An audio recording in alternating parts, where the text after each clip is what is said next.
एक ऐसा योद्धा जिनके एक पैर में इतनी ताकत थी कि वो एक ही बार में पूरी पृथ्वी को फुटबॉल की तरह उछाल सकता था। और इस योद्धा से प्रभु श्री राम भी डरते थे। आखिर रावण की सभा में कोई भी अंगद के पैरों को क्यों नहीं हिला पाया? और तो और स्वयं महाबली रावण भी अंगद के पैर को हिला नहीं पाए थे। क्या अंगद सचमुच इतने शक्तिशाली थे? और आखिर कौन सी शक्ति थी उनके पास?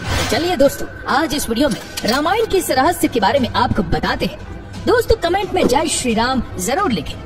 दोस्तों, राम की सेना में सुग्रीव के साथ वानर राज बाली और अप्सरा तारा का पुत्र अंगद भी था। और आपको रामायण का वो किस्सा तो याद ही होगा जब प्रभु श्री राम की सेना समुद्र को लांघकर लंका में प्रवेश कर रही थी। श्री राम चाहते थे कि अगर किसी प्रकार युद्ध टाला जाए तो विनाश से बचा जा सकता है। युद्ध से पहले विनाश से बचने के लिए उन्होंने एक मार्ग निकालने का प्रयास किया। उन्होंने लंकापति रावण के पास शांति प्रस्ताव भेजा।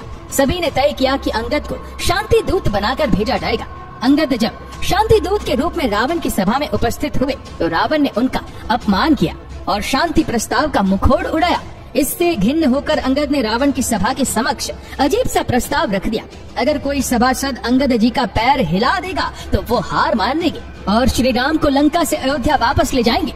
इस प्रस्ताव के बाद अंगद अपना पैर जमीन पर टिका कर खड़े हो गए। सभासद बारी बारी से आकर उनके पैर को हिलाने की कोशिश करने लगे, लेकिन कोई भी उनका पैर हिला नहीं पाया। मेघनाद के प्रयास के विफल होने के बाद रावण स्वयं आया, किंतु अंगद ने अपने पैर में हाथ लगाने से मना करते हुए ये कहा, ये सिर्फ सभासदों के लिए था, तुम्हारे लिए नहीं। अगर तुझे पैरों में गिरना ही है और तुझे इसका शौक भी है तो प्रभु श्री राम की शरण में जा, मेरी शरण में नहीं।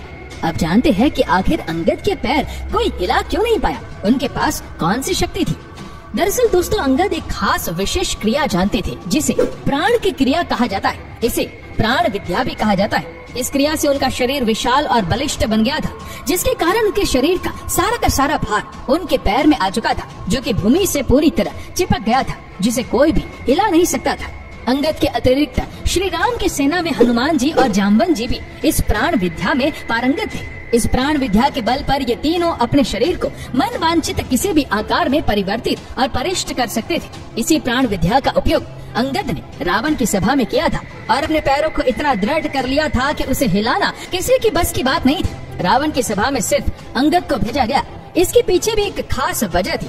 अंगद जी को भेजा गया तो वो सिर्फ और सिर्फ अपने शक्ति प्रदर्शन के लिए भेजा गया था, ताकि रावण को यह आभास हो सके कि वो श्री राम से युद्ध करने जा रहा है। श्री राम ही नहीं, उनके भाई भी नहीं, बल्कि उनकी पूरी सेना है, महाबलियों की सेना है। दोस्तों, इस वीडियो के बारे में आपकी क्या राय है? नीचे कमेंट करके जरूर बताइएगा।